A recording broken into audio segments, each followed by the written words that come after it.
Ya, vamos a grabar para que no perdamos ningún detalle de lo que hay que hacer. Entonces ahí pueden ver la presentación, sin problema. Sí, profe, se ve bien. Ya.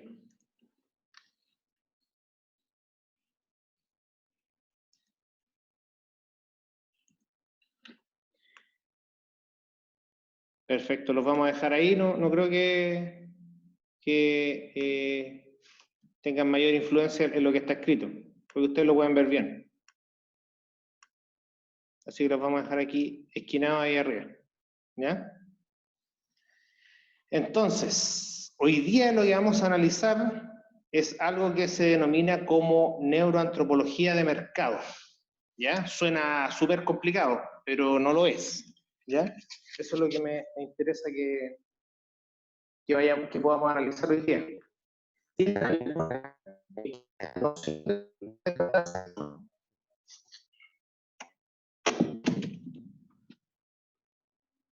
Una pequeña noción de lo que se puede tratar la neuroantropología de mercado. ¿Qué creen ustedes que es o que estudia o qué relación tiene con lo que estuvimos viendo anteriormente?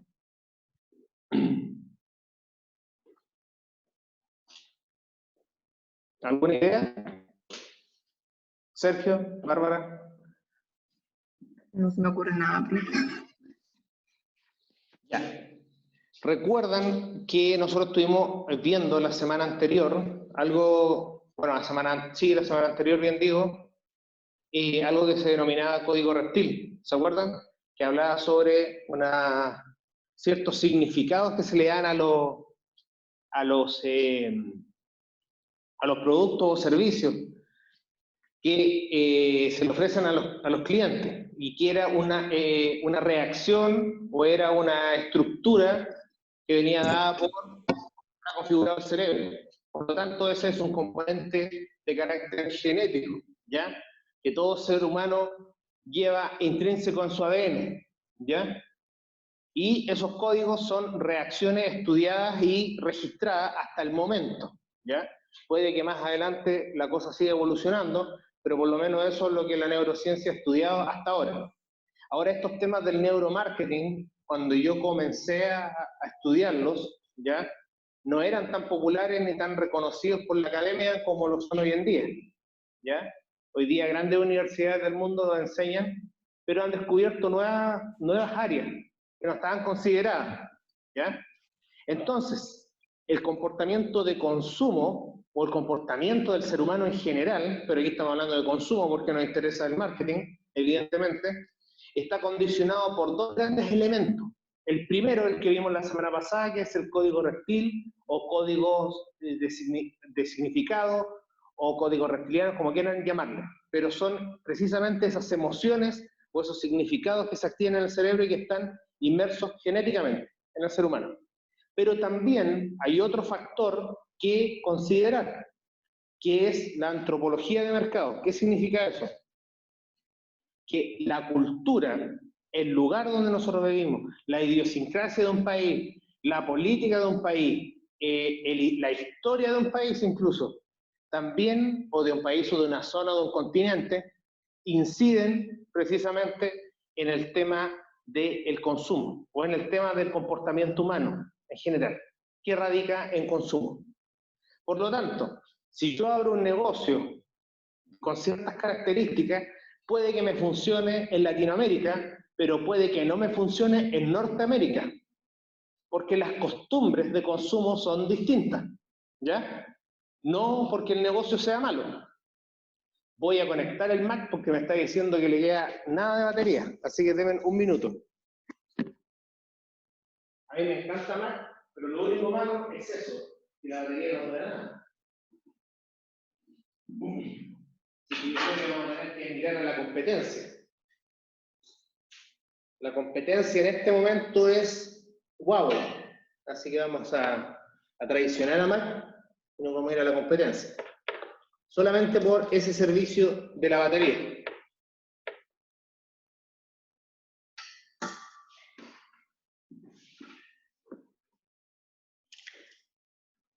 Perfecto.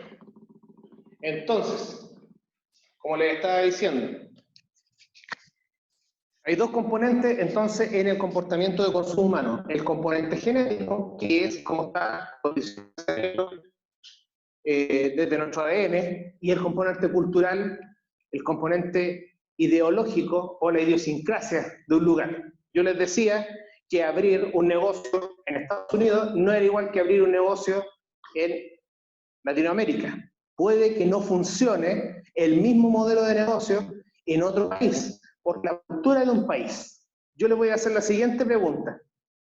Cuando ustedes van al supermercado, a algún supermercado que tenga implementada esta modalidad, como por ejemplo Jumbo o Líder, o el Sodimac también, que es un supermercado básicamente, pero de materiales de construcción, ¿uno de ustedes pasa? Profesor, Dígame. es que antes que continúe, lo que pasa es que cuando se acerca mucho a la puerta, como que se pierde la conexión. ¿Me acerco a la puerta? Sí, como que se escucha cortado. ¿Y en medio? ¿Se escucha bien? ¿Ah? Cuando me quedo en medio del pasillo. Sí, o sea, que igual se puede acercar un poco más a la puerta, pero no tanto. No, si no voy a ir a la puerta, sí. Es porque me cuesta quedarme quieto. No sé si es que era por eso, porque como que se escucha entrecortado. Entonces, ahí no, ¿cierto? Pero se escucha bien. Ya, perfecto. Me voy a quedar en este rango entonces. Debe ser por el Bluetooth. A lo mejor el Bluetooth no es de tan largo alcance.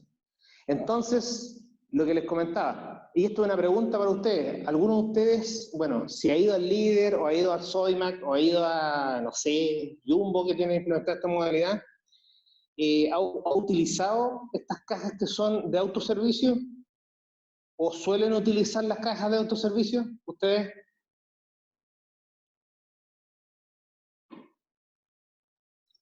Yo la he usado, pero no me gusta mucho. Prefiero las cajas normales. No te gusta mucho, perfecto. ¿Y alguno de los otros compañeros? Sergio o Nancy, que se conectó.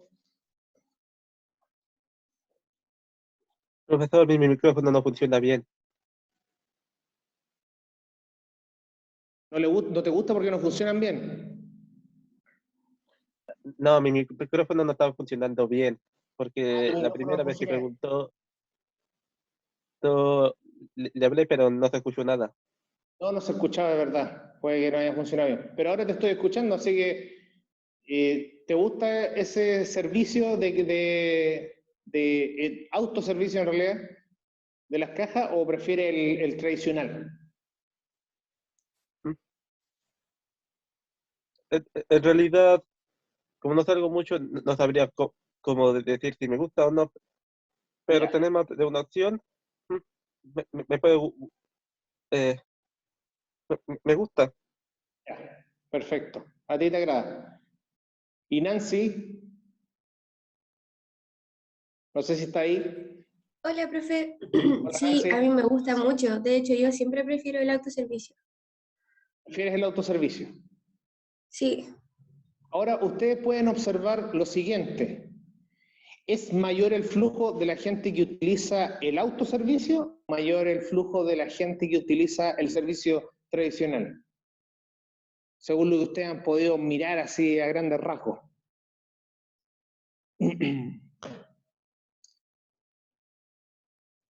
El tradicional. El tradicional, ¿cierto?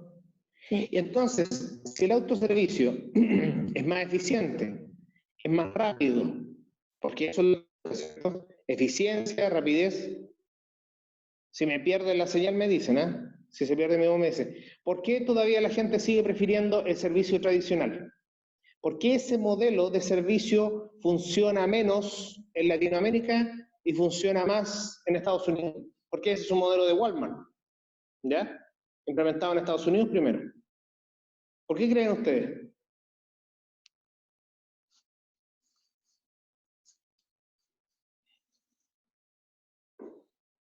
¿Alguna idea? ¿Alguna noción? ¿Comentarios? Lo que sea.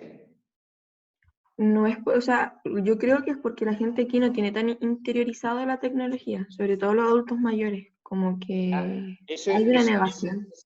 ese es un factor, ¿cierto? No tiene tan interiorizada la tecnología, ¿cierto? Pero ¿por qué alguien no se interioriza en la tecnología? ¿Porque no tiene la capacidad? No creo. Porque estos sistemas son instintivos, entonces están hechos para que cualquier usuario pueda ocuparlo. ¿Por qué creen ustedes que la gente no se interioriza en la tecnología? Cuando yo tengo dos familiares, yo esto es un caso súper personal, tengo dos familiares que tienen exactamente la misma edad, son dos tíos, ¿ya? Tienen la misma edad, ¿ya? Y son adultos mayores. Uno no tiene idea cómo ocupar las redes sociales, no tiene WhatsApp, Facebook, absolutamente nada. El otro tiene todo, absolutamente todo. WhatsApp, Facebook, etc. ¿Ya? ¿Por qué creen que uno sí tiene redes sociales y el otro no? Los dos tienen 74 años. Por su manera de pensar, quizás. Por su manera de pensar, ya. La manera de pensar está condicionada por un elemento que todos tenemos intrínseco también, que es la comodidad. Entonces, hay gente que se siente incómoda aprendiendo cosas nuevas habitualmente y hay gente que se siente más cómoda aprendiendo cosas nuevas, o al revés, no aprendiendo nada y quedándose en la zona de confort. ¿Ya?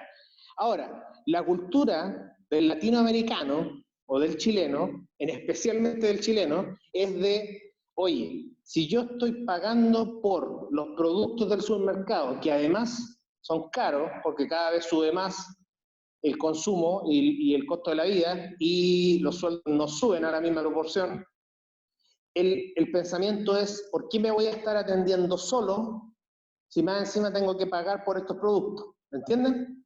Ese es el pensamiento antropológico, social, socialmente inmerso. Pasa con otros servicios también. Había una heladería en el tercer piso del mall del centro, que también tenía este sistema, ¿ya? Los helados eran de buena calidad, ¿ya? Perfecto. No era por los helados.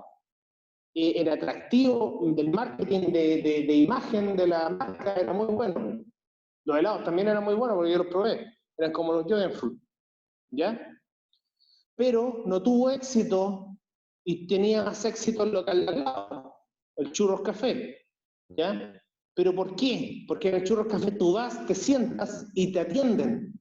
Y en el otro lugar te tendrías que atender tú. Tú tenías que ir con el vaso al lugar a sacar los sabores y prepararte el helado. Entonces, vuelvo a reiterar, el pensamiento antropológico de aquí es, estoy pagando por un servicio, no solo por el producto, para que mínimo me puedan atender. Entonces, por eso ese modelo del autoservicio aquí todavía no funciona como funciona en Estados Unidos, que el estadounidense tiene un pensamiento más de eficiencia. Si esto me va a ahorrar tiempo, lo ocupo. El chileno no. El chileno es más cómodo. ¿Me entienden? Es cultural. No es algo que esté inmerso en toda la población, pero está en la gran mayoría de la población, ese comportamiento. Puede que ustedes utilicen el tema del autoservicio, pero la mayoría no lo va a hacer. ¿Ya? Me incluyo. A mí el autoservicio de las bombas bencineras tampoco me llama la atención, porque estoy pagando por un servicio y además me voy a tener que bajar yo a atenderme. Entonces, mi pensamiento es, creo que no estoy recibiendo lo que estoy dando a cambio. Estoy pagando por algo y no estoy recibiendo lo que ese pago me significa. Por lo tanto, un modelo de negocio de esa categoría aquí no tiene el mismo resultado, o modelo de servicio, perdón, que en Estados Unidos, por ejemplo. Entonces, cuando yo implemento un negocio, o vendo un producto, o vendo un servicio, tengo que ver muy bien en qué cultura lo estoy vendiendo, ¿ya? En qué, incluso la zona geográfica cambia muchísimo el concepto, ¿ya? Aquí mismo, en Chile, puede que un modelo de negocio me funcione en el norte, pero no tenga ningún resultado en el centro o en el sur, ¿ya? Solamente porque las costumbres del lugar al que yo le estoy vendiendo no tienen nada que ver con las costumbres del otro lugar al que yo le puedo vender, ¿ya? ¿Se entiende eso, no?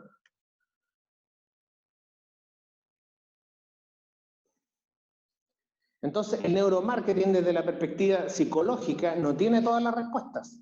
Se deben considerar otros elementos como la antropología. Precisamente la antropología es el estudio del comportamiento y las costumbres del ser humano. Eso es.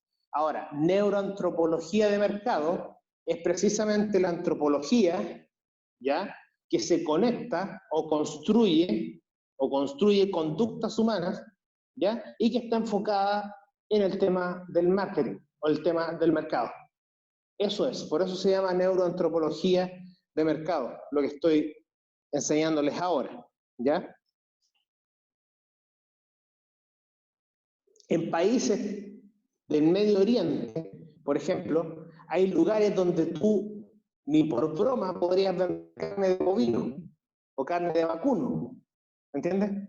Porque hay países, ¿ya?, o zonas geográficas donde las vacas son sagradas, ¿me entiendes? Entonces, ese tipo de modelos de negocio basado en el consumo de animales, en algunos lugares del planeta no tiene cabida.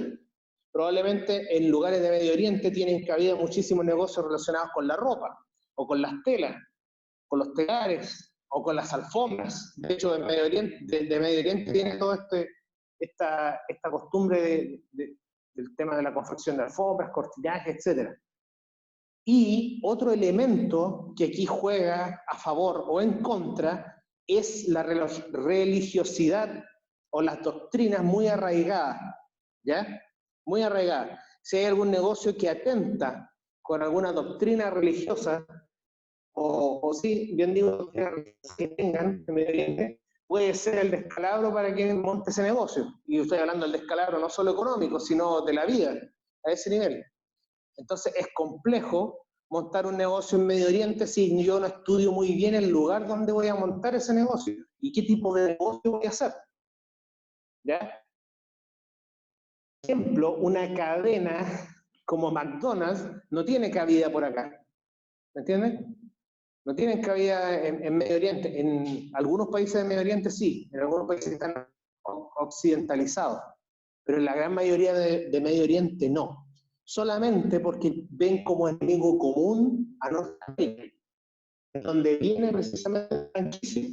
Entonces, eso no tiene nada que ver con que o que la marca sea un negocio, o un buen negocio, o que los colores no surjan efectos. No. Tiene que ver con la cultura del país donde yo me voy a instalar. Otro ejemplo. Por ejemplo, en China es otro país también de alta complejidad en los temas culturales. Por ejemplo, escuchaba yo a un gerente de una empresa que decía que cuando tú ibas a hacer una negociación con un empresario chino para cerrar un trato, o sea, una empresa de Occidente que quiere cerrar un trato con un gigante chino y hacer un trato de importación o de exportación, o de ambas cosas, tú no puedes hablar de negocio inmediatamente con una persona china o con un gerente de China. Tiene que por lo menos pasar un tramo de tiempo, ¿ya? Se ofrece una comida, conversar de cualquier otra cosa trivial y los últimos minutos de esa hora, puede ser, se lo dedican a la negociación. Pero para ellos es mucho más importante la relación con la persona, conocer a la persona y el respeto. De hecho, tú tienes que reverenciar, ¿ya? Como ustedes ven en la reverencia que se hace en doctrinas deportivas de defensa personal como el Kung Fu, ese mismo tipo de reverencia se hace cuando tú saludas a una persona en una reunión formal. Me contaba también esta persona que los chinos son capaces de no cerrar un trato si tú te paras y no haces la reverencia cuando terminó la conversación, cuando terminó la negociación. Entonces, son sumamente complejos los estándares culturales que influyen en las negociaciones, por ejemplo, en países como estos. Me faltó un detalle de Medio Oriente también. En Medio Oriente pasa exactamente lo mismo. Hay algunos... ¿Profe? ¿Profesor? Sí, te escucho. Disculpe que lo interrumpa. Es que sabe que me estoy dando cuenta que cuando le da la espalda a la mesita que tiene ahí como que se empieza a cortar. por ejemplo, cuando camina hacia la puerta, ahí se escucha como entrecortado. Después cuando camina como para atrás, se escucha como entrecortado. Solo un Sí, sí, poquito así. sí, sí, me dijo la compañera. Disculpa que yo Ah, ya, me muevo muy rápido. ya. Ya, pero vuelvo a reiterar la información de lo que estaba hablando. Que en China, por ejemplo, las negociaciones requieren de mucho protocolo previo. O sea, si yo llego y me pongo a hablar al tiro de negocios con alguien, ¿ya? De la negociación, evidentemente eso lo van a sentir como una ofensa, ¿ya? Y eso es raro. O sea, aquí es muy raro que eso pase. Aquí llegan y hablan al tiro de negocios, ¿entiendes? Sí, se toman un café, una torta o algo, pero en el intertanto se habla de negocio al tiro. Allá es de mal gusto hablar de negocio inmediatamente. Hablar de otro tipo de cosas, triviales o probablemente alguna noticia, algo que no tenga que ver con el negocio en sí. Y se le da espacio a los últimos minutos de esa reunión para hablar del negocio. No así, por ejemplo, en Estados Unidos. En Estados Unidos, el estadounidense es muy al grano, a lo que vamos y listo, y se acabó. Y 5 minutos y sería todo, ¿ya? Lo mismo pasa con los alemanes. Los alemanes también son a lo que hay que ir y lo técnico y se acabó. En cambio, los chinos o los japoneses son mucho de rituales previos, igual que los de Medio Oriente. Por ejemplo, en Medio Oriente, si a ellos en una reunión de negocio o en una reunión X les pilla la hora en que tienen que hacer reverencia al sol, lo hacen, ¿entiendes? Se arrodillan, sacan su alfombra, no sé cómo se llama la pequeña alfombra donde se arrodillan, y hacen la reverencia respectiva. Y uno tiene que respetar eso, hacer la reverencia con ellos. ¿Me entienden? A ese nivel lo cultural en esos lugares es mucho más poderoso, ¿ya? En las culturas milenarias. Bueno, acá tengo otra imagen de China también. Dubái. Quise poner a Dubái, ¿por qué? Porque Dubái es un país, más que nada, de Medio Oriente, pero que está totalmente occidentalizado. Entonces, ustedes pasan de un país de Medio Oriente a Dubái, y Dubái es otro mundo, ¿me entienden? Es otro mundo. Entonces ahí, evidentemente, un negocio occidentalizado va a funcionar, pero espectacular, además que Dubái es un paraíso fiscal, ¿ya? Ahí incide con la ley, ¿ya? Me voy a correr para acá, otra vez me estaba acercando a la puerta, se va a perder la señal. Ahí sí. Dubái es precisamente un paraíso fiscal, por eso ha tenido un crecimiento económico explosivo. Por eso ustedes pueden ver que Dubái parece un paraíso, ¿ya? Urbano, en realidad es una ciudad del futuro, evidentemente, porque llegan todo tipo de empresas a invertir ahí y se les cobra muy poco impuesto, ¿ya? Es otra forma como la que se sostiene Dubái, ¿ya? Entonces, Dubái es un país occidentalizado, ¿ya? Occidentalizado, donde ustedes pueden ver en los videos, han escuchado, han visto, Dubái está muy asociado con el tema del lujo, con el tema del glamour, con el tema del exceso también, ¿eh? Del exceso de lujo. Por lo tanto, negocios que estén ligados a ese tipo de consumo o estén enfocados en el mercado de lujo van a funcionar muy bien dentro de este país, ¿ya? Automóviles deportivos de lujo, automóviles eléctricos de lujo probablemente, la construcción de rascacielos, la arquitectura libre, ¿ya? Aquí, la ingeniería de alta complejidad, ¿ya? La informática de alta complejidad, porque aquí los códigos de seguridad y todo lo demás son tremendamente importantes. Acá ponen sus inversiones la mayoría de los jeques del mundo, de las personas más ricas del planeta. Entonces, un negocio que ronde precisamente el mercado del lujo va a tener muchísimo éxito aquí, en un país como este, ¿ya? Acá sí son capaces de comprar automóviles de 300 millones de pesos y no les da ni la tos, ¿me entienden? Hay algunas excentricidades de perspectiva brutales, pero existen y hay mercado para eso. O sea, yo no sé si es una necesidad, no lo creo, es totalmente una necesidad emocional, enchapar con oro una tina, o pedir una tina de oro para bañarse, ¿me entienden? Siendo que hay otros países que mueren de hambre, pero para que vean ustedes que el consumo no tiene nada de racional, ¿ya? Se lo he explicado yo en clases anteriores. Entonces, estos tipos son capaces de pagar lo que sea por darse estas excentricidades. Por eso Dubái es un país que sirve para ese tipo de mercado, ¿ya? Y además es un país que trata muy bien a los turistas, por lo que me comentaba un profesor de aquí mismo, que fue allá a Dubái y recorrió varios países del Medio Oriente. Me decía exactamente lo que yo les digo, trata muy bien a los turistas.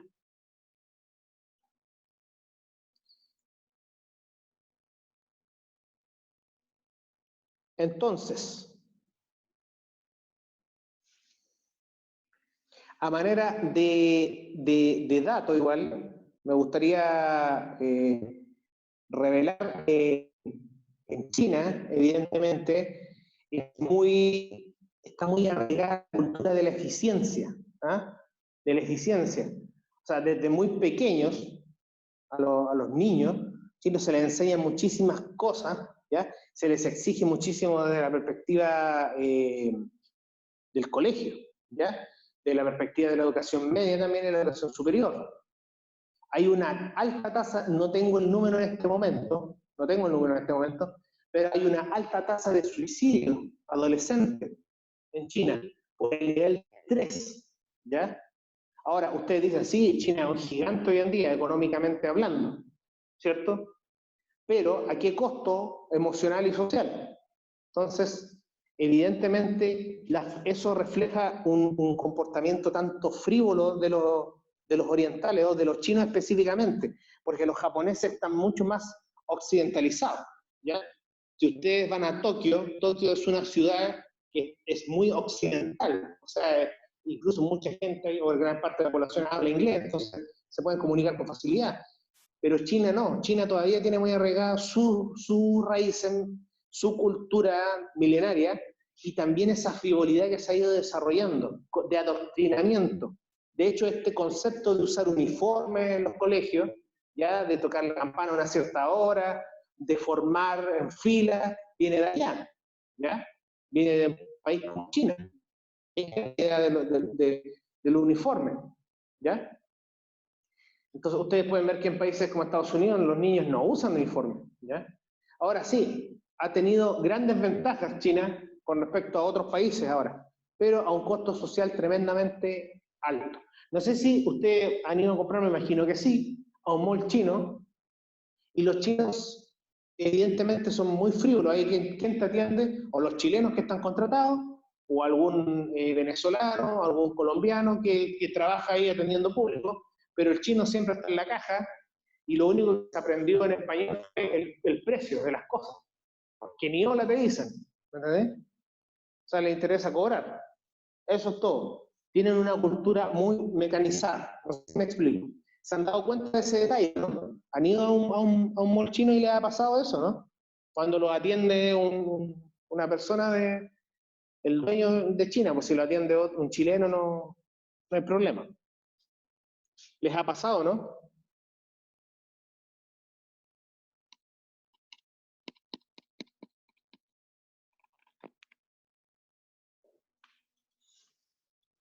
Sí, profe, y saluda. Y uno dice hola y te viene el precio así, como ya, págame. Exacto, hola, págame. Es el concepto del chino. Ahora, yo quiero hacer otra observación igual. No sé si se acuerdan, no lo tengo aquí en una diapo, pero me gustaría sacarlo a la luz para el ejemplo. No sé si recuerdan esto de el maní confitado, Nut for Nuts, un tipo que era chileno y que se hizo millonario en Estados Unidos vendiendo ahí en la Gran Avenida de Estados Unidos, vendiendo los manís confitados. ¿Recuerdan ese personaje, no? Creo que le decían el conejo. Profe, el conejo, sí, ese. Ya, ese modelo de negocio tuvo muchísimo éxito en Estados Unidos. ¿Por qué? Porque el estadounidense es muy parecido a lo que es hoy en día el santiaguino, ¿entienden? Sin ofender a nadie que sea de Santiago. Si ustedes van a Santiago, viven un rato en Santiago y se transforman en santiaguino inmediatamente. O sea, el ritmo de vida ahí es terrible, Tienes que andar corriendo para allá, para acá. Estados Unidos y Nueva York específicamente es exactamente lo mismo. Yo creo que incrementado incluso, ¿ya? Por lo tanto, el norteamericano es mucho del snack, de la comida rápida y del paso, ¿me entienden? Incluso hay unas cafeterías en Estados Unidos donde tú te puedes tomar el café parado, ¿sí? Te da la mesita hacia la calle y pides un sándwich o un hot dog, un café y chao, pues como para 5 minutos y seguir. Es muy, muy agitada la vida ya. Entonces, este modelo del snack al paso funcionó muy bien. Y evidentemente, este tipo le dio el toque de algunos sabores novedosos, pero que tenían muchísima aceptación. Entonces, funcionó el modelo. Es que un carrito, es como el carrito de hot dog, pero el carrito de maní. Pero el maní con múltiples sabores, ¿ya? Entonces, por eso el modelo de este tipo funcionó muy, muy bien, ¿ya? Porque el norteamericano consume muchísimo ese tipo de productos. De hecho, ustedes pueden ver el hot dog norteamericano, es muy, muy diferente a lo que nosotros conocemos como el completo, ¿ya? Allá es la vienesa, el pan ahí, y ¿cómo se llama? Una línea de mostaza y sería todo, ¿me entienden? En cambio acá, el completo tiene que ser con todo, si no, no sirve, ¿ya?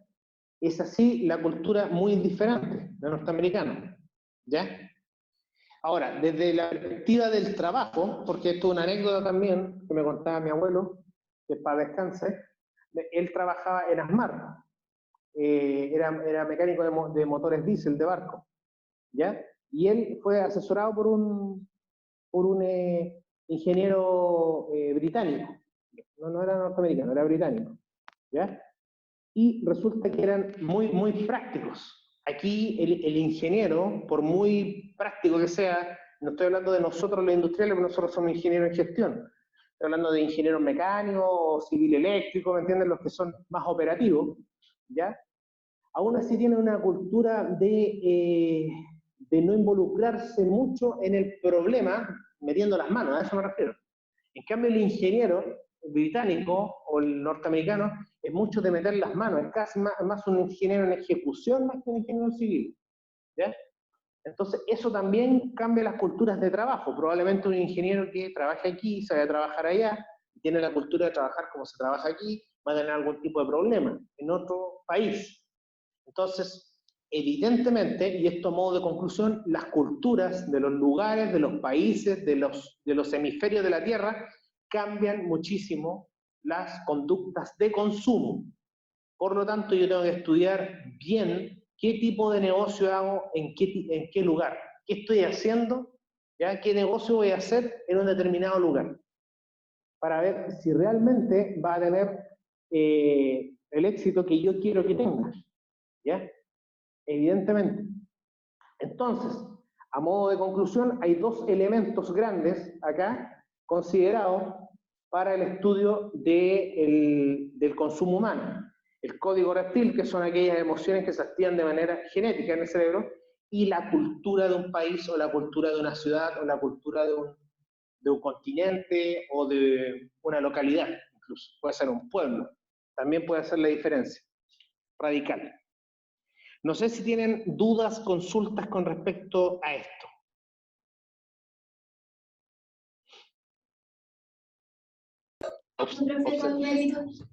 Observaciones, ¿no? Ya. Entonces, lo último que nos falta ver es lo que es influencia en la tendencia de consumo, es algo que se llama estructura del pensamiento. Eso lo vamos a ver en la próxima clase, ¿ya? Estructura del pensamiento. Y ahí le voy a explicar qué es lo que es, ¿ya? La estructura del pensamiento. Que tiene que ver más con la madurez del cerebro, ¿ya? Que con la cultura y con la genética. Tiene más que ver con las vivencias que han construido tu cerebro, la plasticidad del cerebro. Hay un concepto en neuromarketing que se llama neuroplasticidad, ¿ya?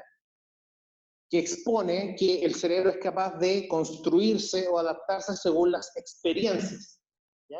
Y que no todos tenemos la misma estructura cerebral, la misma estructura de conexión. Por lo tanto, por eso hay personas con las mismas edades, las mismas realidades socioeconómicas, que actúan totalmente diferentes. Totalmente diferentes. Algunos, no sé, es conservador, tiene sus estudios, tiene, no sé, pues, 35 años, tiene sus estudios, su casa, su familia, y otro con 35 años, que a lo mejor tiene el mismo trato social, no le interesa estudiar, quiere hacer otra cosa, viajar por el mundo, no sé. No estoy diciendo que una cosa sea buena y la otra mala, estoy diciendo que son conductas totalmente distintas, ¿ya? De personas que tienen la misma edad, personas que tienen los mismos ingresos, las mismas oportunidades. ¿Por qué? Porque el cerebro tiene distintos niveles de madurez. Su estructura es distinta. Por lo tanto, eso es lo que vamos a ver también que influye en el comportamiento de consumo. Eso lo vamos a ver en la próxima clase. Y lo otro que vamos a empezar a analizar, ya, para la última parte del curso, es lo que se denomina como neurooratoria, que son todos los elementos del neuromarketing, pero aplicados a la capacidad de comunicar, ya sea en vivo, ya sea a través de un video, ya sea a través de un video de redes sociales, etc. ¿Ya? La capacidad efectiva de comunicar, ¿ya? Eso es lo que vamos a empezar a ver también. Y esto va a tener que ver con la segunda evaluación precisamente, ¿ya? En mucha mayor profundidad. No sé, me dijeron que no tenían dudas, así que por hoy día lo podemos dejar hasta acá, ¿ya? Y el jueves nos volvemos a conectar para que analicemos la estructura del pensamiento, ya que es el otro elemento que influye en las tendencias de consumo. Y ahí les puedo empezar a ver, podemos hacer algunos ejemplos o ver algunos ejemplos ya de la próxima semana, podemos hacer eso, ¿ya? Para que ustedes puedan ver con ejemplo el tema del código reptil y otras instancias. Lo otro que vamos a analizar, igual que voy a incorporarlo acá en la clase, es lo que se denomina la psicología del... Bueno, nosotros estudiamos la psicología del color, pero ahora quiero fusionarlo con el tema de la neurooratoria y con el tema de la antropología de mercado, porque todos estos elementos que yo les estoy mostrando por separado, ¿ya? Son precisamente elementos que vamos a utilizar en conjunto para construir un discurso de venta. Así que el tema del discurso de venta lo vamos a repasar las últimas clases y yo les voy a mostrar unos ejemplos de videos de discurso de venta, del programa Shark Tank, por ejemplo, Tanque de Tiburones, donde presentan proyectos y hacen pitch muy cortos pero muy efectivos, ¿ya? Para que tengan ustedes una mayor profundidad de conocimiento. Así Ese que eso, programa es muy bueno, profe. muy bueno. De hecho, yo Sí. lo veo y lo sigo hace mucho tiempo ya. ¿Sí? En todas sus versiones, en la americana, en la mexicana también. De repente salen niños chicos que te dejan con la boca abierta. Sí. Hasta uno lo convence. Exacto. Como yo les explicaba en clases anteriores, saber vender un producto, un servicio, un proyecto hace la diferencia. Por muy bueno que sea un proyecto o un servicio, si no se sabe vender, es muy, muy difícil que pueda competir, porque estamos en una sociedad tremendamente competitiva. Ahora, yo en el grupo de WhatsApp les envié un link, no sé si alguien lo vio o no lo vio, sobre un curso, bueno, no es un curso tan exigente, pero es como una exposición, una charla sobre neuromarketing, ¿ya? De la persona que lo divulga aquí en Latinoamérica, ¿ya? Que es Jürgen Klarik, para que lo puedan ver, ¿ya? Ahí está la clase 1, después en el mismo canal la clase 2 y la 3, que va a hablar muchísimas cosas de las que yo les he explicado aquí, ¿ya? Pero puede que mencione otro elemento o otra perspectiva o algún detalle que a mí se me haya escapado que les puede servir a ustedes también, ¿ya? Y para el tema de la neurooratoria vamos a ver un poco de las charlas TEDx también. ¿Ubican las charlas TEDx? O TEDx, con T-E-D-X.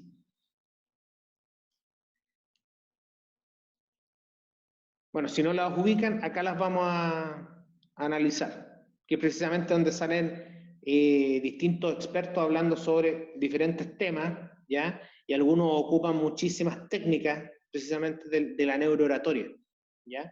Para poder capturar la atención del público. Así que eso, chicos, no tengo nada más que agregar por hoy.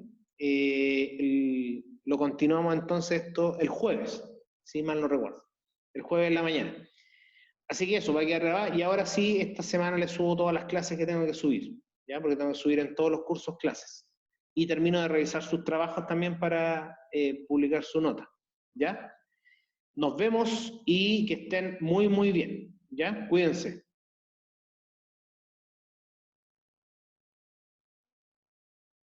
Chao, profe, que esté bien. Chao, profe. Que estén muy bien. Chao, chao.